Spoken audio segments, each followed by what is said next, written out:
आज है 26 जून 2024 दिन बुधवार। Welcome back to clean news UP. चलिए देखते हैं उत्तर प्रदेश की 25 फटाफट बड़ी खबरों को। कैबिनेट बैठक में यूपी सरकार ने लिया बड़ा फैसला, इन कर्मचारियों को मिलेगा पुरानी पेंशन का लाभ। यूपी सरकार ने पुरानी पेंशन को लेकर बड़ा प्रस्ताव मंजूर कर लिया। राजधानी लखनऊ में मंगलवार को हुई कैबिनेट बैठक में 28/3/2005 से पहले नौकरियों के विज्ञापन की नौकरी वालों को पुरानी पेंशन लेने के ऑप्शन का प्रस्ताव पास कर दिया गया। यूपी के वित्त मंत्री सुरेश खन्ना ने बताया कि 28 मार्च 2005 के पहले तक जिन नौकरियों या भर्तियों का विज्ञापन जारी किया गया था, उनकी भर्ती प्रक्रिया पूरी हो गई है। पेपर लीक करने पर आजीवन कारावास और 1 करोड़ जुर्माना। उत्तर प्रदेश में प्रतियोगी परीक्षाओं का पेपर लीक कराने वालों को अब 2 साल से लेकर आजीवन कारावास तक की सजा और 1 करोड़ का जुर्माना लगेगा।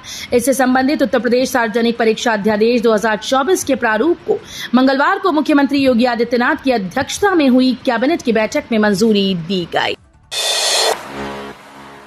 यूपी के जिले में खुलेगी नई यूनिवर्सिटी, योगी कैबिनेट ने दी हरी झंडी। निजी क्षेत्र के जीएस विश्वविद्यालय की स्थापना को हरी झंडी दे दी गई। हापुड़ में यह विश्वविद्यालय स्थापित किया जाएगा। इस प्रस्तावित विश्वविद्यालय की स्थापना के लिए उत्तर प्रदेश निजी विश्वविद्यालय अधिनियम वर्ष 2019 में संशोधन कर उत्तर प्रदेश निजी विश्वविद्यालय अध्यादेश वर्ष 2024 को लागू कराया जाएगा। फार्मा क्षेत्र में यूपी की भागीदारी बढ़ाने के लिए सरकार का बड़ा कदम। मंगलवार को कैबिनेट में प्रमोट फार्मा संस्था के गठन पर मुहर लगाई गई। राजधानी में इसका स्थायी परिसर स्थापित किया जाएगा। अभी परिसर बनने तक लखनऊ में ही स्थित बायोटेक पार्क में इसे जगह उपलब्ध कराई जाएगी। फार्मास्यूटिकल बाजार में प्रदेश की भागीदारी बढ़ाने के साथ साथ चिकित्सा क्षेत्र में आर्थिक गतिविधियों में वृद्धि करने, फार्मा व मेडिकल डिवाइस के क्षेत्रों में आर्थिक गतिविधियों को तेज करने के लिए राज्य सरकार के नियंत्रण में ये प्रमोट फार्मा संस्था प्रारंभ की जाएगी। महिला और बच्चों के विरुद्ध अपराध करने वालों को अब अग्रिम जमानत नहीं। प्रदेश में महिलाओं और बच्चों के विरुद्ध अपराध करने वालों को अग्रिम जमानत नहीं मिल सकेगी। केंद्र सरकार के नए आपराधिक कानूनों में अग्रिम जमानत के प्रावधानों की दृष्टिगत राज्य सरकार संशोधन अध्यादेश लेकर आई है। वाराणसी से जुड़े 215 गांव के लोग रातों रात करोड़पति। वाराणसी विकास प्राधिकरण में 215 राजस्व ग्राम सम्मिलित किए जाने के प्रस्ताव को मंजूरी मिल गई। तहसील पिंडरा वाराणसी के 30 गांव, तहसील राजा तालाब वाराणसी के 37 गांव, तहसील चुनार मिर्जापुर के 17 गांव, तहसील सदर चंदौली के 9 गांव, तहसील सकलडीहा चंदौली के 2 गांव समेत कुल 95 गांव को वाराणसी विकास प्राधिकरण के विकास क्षेत्र में शामिल किए जाने के प्रस्ताव पर बोर्ड के द्वारा स्वीकृति प्रदान की गई। अयोध्या में मंदिरों का संग्रहालय बनाएगा टाटा। उत्तर प्रदेश कैबिनेट ने मंगलवार को अयोध्या में 650 करोड़ रुपए की लागत से मंदिरों का संग्रहालय बनाने के टाटा सन्स के प्रस्ताव को मंजूरी दे दी। पर्यटन मंत्री जयवीर सिंह ने फैसले के बारे में जानकारी देते हुए बताया कि पर्यटन विभाग कंपनी को अंतर्राष्ट्रीय स्तर के संग्रहालय के लिए 90 साल के पट्टे पर मात्र 1 रुपए की टोकन मनी पर जमीन मुहैया कराएगा। योगी कैबिनेट की बैठक में इन प्रस्तावों पर लगी मुहर। उत्तर प्रदेश गुंडा अधिनियम 1971 प्रदेश सार्वजनिक संपत्ति क्षति अधिनियम में बदलाव का प्रस्ताव पास किया गया। गोरखपुर सोलर सिटी का प्रस्ताव कैबिनेट में हुआ। रजिस्ट्री दफ्तर में ऑनलाइन रजिस्ट्रेशन किए जाने का प्रस्ताव पास हो गया। विद्यालयों में रिजल्ट की देरी और टेक्निकल फॉल्ट के कारण रुकी छात्रवृत्तियों को निर्गत किए जाने के संबंध में प्रस्ताव पास किया गया। योगी कैबिनेट की बैठक में इन प्रस्तावों पर भी लगी मुहर। मुख्यमंत्री फेलोशिप योजना, जिसमें अभ्यर्थियों को टैबलेट उपलब्ध कराया जाएगा। मुख्यमंत्री टूरिज्म फेलोशिप का प्रस्ताव कैबिनेट में पास हुआ। अयोध्या कैंट एरिया में 351.40 करोड़ से सीवेज योजनाएं बनाए जाने का प्रस्ताव पास हुआ।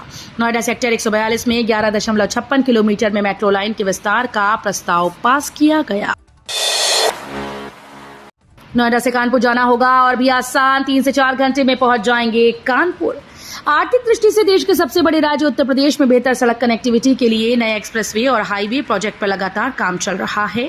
इसी कड़ी में दिल्ली से सटे नोएडा को यूपी के औद्योगिक शहर कानपुर से जोड़ने के लिए नया एक्सप्रेसवे बनाया जाएगा। 3 से 4 घंटे में पहुंच जाएंगे कानपुर। नोएडा कानपुर एक्सप्रेसवे को हापुड़ से जोड़ने के लिए 60 किलोमीटर लंबी कनेक्टर रोड भी बनाई जाएगी। लखनऊ से फतेहपुर तक यूपी के 7 जिलों के ड्राइविंग लाइसेंस अब रायबरेली में बनेंगे। उत्तर प्रदेश की राजधानी लखनऊ समेत 7 जिलों के निवासियों को ड्राइविंग लाइसेंस के लिए रायबरेली आना होगा। रायबरेली में खुले इंडियन ड्राइविंग ट्रेनिंग और रिसर्च में प्रशिक्षण और टेस्ट के बाद वाहन चलाने का लाइसेंस जारी किया जाएगा। हालांकि ये नियम केवल भारी वाहनों का लाइसेंस लेने के लिए करना होगा। अब अगले साल अप्रैल से शुरू हो पाएगी उड़ान, विलंब पर प्रतिदिन 10 लाख का जुर्माना भरेगी कंपनी। नोएडा अंतर्राष्ट्रीय हवाई अड्डे से अब विमानों की उड़ान शुरू होने में 7 माह की देरी होगी। इसकी शुरुआत 29 सितंबर 2024 से होनी थी, लेकिन अब अप्रैल 2025 से हवाई जहाज उड़ान भरेंगे। हवाई अड्डे का निर्माण कर रही कंपनी ने देरी का हवाला देते हुए 7 माह का और समय मांगा, जिसके बाद Yamuna international airport private limited ने सोमवार को हवाई अड्डे से उड़ान शुरू होने में देरी की घोषणा कर दी। यूपी से डीएलएड कर सकेंगे देश भर के छात्र। सत्र से देश भर के अभ्यर्थी उत्तर प्रदेश से डिप्लोमा इन एलिमेंट्री एजुकेशन का प्रशिक्षण ले सकेंगे। प्राथमिक और उच्च प्राथमिक स्कूल्स में शिक्षक बनने के लिए आवश्यक इस प्रशिक्षण में दाखिले के लिए वर्तमान में अभ्यर्थियों के पास यूपी का निवास प्रमाण पत्र होना जरूरी है। इससे सबसे अधिक फायदा निजी डीएलएड कॉलेजेस के प्रबंधकों को होगा। सीएम योगी ने कहा, कांग्रेस और उसके सहयोगी दलों से संविधान व लोकतंत्र को खतरा। मुख्यमंत्री योगी आदित्यनाथ ने कहा कि कांग्रेस की आस्था कभी भी भारत के संविधान और लोकतंत्र में नहीं रही। अब भी उसे मौका मिला है। उसने संविधान का गला घोंटने और लोकतंत्र को कुचलने का कार्य किया। जब मौका नहीं मिला तो उसने संविधान और लोकतंत्र की दुहाई देकर जनता को झूठी बातों से गुमराह किया।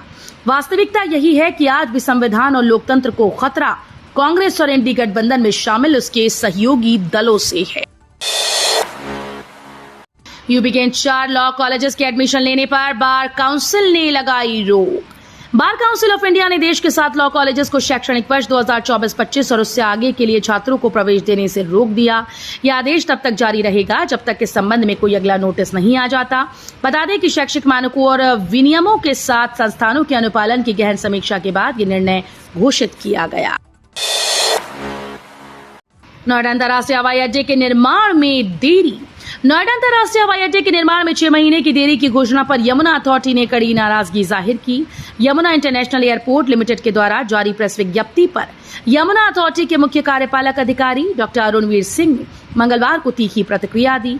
डॉक्टर सिंह ने साफ तौर पर कहा कि YIAL ने हमसे बिना परामर्श किए ये बयान जारी किया है। अगले हफ्ते से फैमिली कार्ड अनिवार्य, राशन कार्ड का नंबर ही होगा फैमिली आईडी। प्रदेश सरकार ने सरकारी योजनाओं का लाभ लेने के लिए फैमिली आईडी एक परिवार एक पहचान को अगले हफ्ते से अनिवार्य कर दिया। यदि आपके पास फैमिली आईडी नहीं है तो आपको सरकारी योजनाओं का लाभ नहीं मिलेगा। जिन लाभार्थियों के पास राशन कार्ड है उनके लिए उनका राशन कार्ड नंबर ही फैमिली आईडी का काम करेगा। दोहा में महिला सांसदों के वैश्विक सम्मेलन में भारत की ओर से राज्यसभा सांसद दर्शना सिंह करेंगी प्रतिनिधित्व। यूपी के चंदौली निवासी राज्यसभा सांसद दर्शना सिंह आज 26-27 जून को कतर में महिला सांसदों के वैश्विक सम्मेलन में भारत का प्रतिनिधित्व करेंगी। इसके लिए मंगलवार को वे दिल्ली से कतर के लिए रवाना हो गईं। खबर मिलते ही चंदौली में भाजपा कार्यकर्ता और गांव के लोगों में काफी खुशी देखी गई। एआईसी निगरानी, महाकुंभ के लिए पौराणिक रंग में सजेगा प्रयागराज। सीएम योगी आदित्यनाथ ने अगले साल होने वाले प्रयागराज महाकुंभ को स्वच्छता, सुविधा और सुरक्षा का मानक आयोजन बनाने के निर्देश दिए। उन्होंने कहा कि ये पूरे विश्व को सनातन भारतीय संस्कृति से साक्षात्कार करवाने का सुअवसर है। यूपी ही नहीं बल्कि देश की ग्लोबल ब्रांडिंग का ये माध्यम बनेगा। महाकुंभ की गरिमा के अनुरूप पूरे प्रयाग को सजाया जाए। ग्रेटर नोएडा से बड़ी खबर, दादरी सब रजिस्ट्रार कार्यालय का विभाजन कर दिया गया है। प्रदेश सरकार की इसकी अधिसूचना जारी कर दी गई। अब दादरी 1 और दादरी 2 नाम से 2 सब रजिस्ट्रार कार्यालय होंगे। जुलाई में दादरी 2 नाम से शुरू होने वाले सब रजिस्ट्रार कार्यालय में ग्रेटर नोएडा के 26 सेक्टर और 28 गांव की संपत्ति की रजिस्ट्री होगी। जल्द ही वहां पर सब रजिस्ट्रार की नियुक्ति हो जाएगी। कई एडवांस फीचर से लैस होगा traffic management command centre. Bundelkhand expressway को ITMS इनेबल्ड बनाने के लिए जो कार्य योजना तैयार की गई उसके अनुसार बुंदेलखंड एक्सप्रेसवे पर ट्रैफिक मैनेजमेंट कमांड सेंटर की स्थापना होगी। इसके जरिए ट्रैफिक मॉनिटरिंग व मैनेजमेंट प्रोसेस को बल मिलेगा। ट्रैफिक मैनेजमेंट कंट्रोल यूनिट को 360 टेराबाइट रिकॉर्डिंग सर्वर स्टोरेज से युक्त किया जाएगा। वाराणसी में 2 माह से सफाई कर्मियों को वेतन नहीं, ठप हुआ कूड़े का उठान, चरमराई व्यवस्था।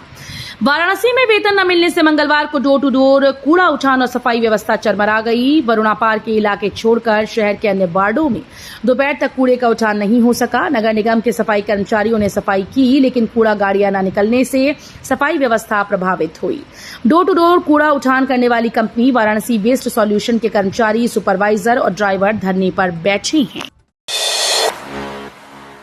बीटेक में जेई मेन और एमबीए और एमसीए में सीयूईटी स्कोर से दाखिला 10 जुलाई तक करें आवेदन। एकेटीयू की ओर से शैक्षिक सत्र 2024-25 के लिए बीटेक, एमबीए, एमसीए और एमसीए लेटरल इंट्री पाठ्यक्रमों के लिए पंजीकरण शुरू कर दिए गए। इसके तहत यूपी तकनीकी प्रवेश काउंसलिंग वेबसाइट के जरिए प्रवेश प्रक्रिया कराई जा रही है, जिसके माध्यम से प्रदेश के तकनीकी विश्वविद्यालयों, संस्थानों और कॉलेजेस में दाखिला लेने के इच्छुक अभ्यर्थी 10 जुलाई तक रजिस्ट्रेशन करा सकते हैं, जबकि इन कार्यक्रमों में प्रवेश के लिए चॉइस फिलिंग 17 से 21 जुलाई तक होगी। लखनऊ में फ्लैट चाहने वालों के लिए खुशखबरी, 3 योजनाओं में बने अपार्टमेंट्स में कम होंगी कीमतें। कानपुर रोड पर एलजीए की 3 योजनाओं में बने अपार्टमेंट्स के फ्लैट्स की कीमतें 10 लाख रुपए तक कम होंगी। इसके लिए एलजीए ने प्रस्ताव तैयार करा लिया है। जुलाई के पहले सप्ताह में प्रस्तावित बोर्ड बैठक में प्रस्ताव मंजूरी के लिए रखा जाएगा। इसमें कानपुर रोड योजना की रश्मि लोक अपार्टमेंट, अनुभूति अपार्टमेंट और सृजन अपार्टमेंट के फ्लैट्स की कीमत कम होगी। एलजीए एक बार फिर अपने फ्लैट की कीमतें कम करने की तैयारी में है। यूपी में अब होटल बनाना होगा आसान, सीएम योगी ने अधिकारियों को दिए ये निर्देश। प्रदेश में पर्यटकों की बढ़ती संख्या को देखते हुए योगी आदित्यनाथ सरकार होटल निर्माण में तमाम सहूलियतें देने जा रही है। मुख्यमंत्री योगी आदित्यनाथ ने इसके लिए बिल्डिंग बायलॉज बदलने का निर्देश दिया। मुख्यमंत्री के निर्देश के बाद अब आवासीय क्षेत्र में 9 मीटर चौड़ी सड़क के किनारे भी 20 कमरों का होटल बनाया जा सकेगा। बड़ा होटल बनाने के लिए न्यूनतम 1000 के बजाय 500 वर्ग मीटर ही जमीन चाहिए होगी, जिससे कम जगह में ज्यादा कमरे बनाए जाएंगे। तो ये थी आज की 25 फटाफट बड़ी खबरें। अगर आपको न्यूज पसंद आई हो तो वीडियो को लाइक और शेयर जरूर करें। धन्यवाद।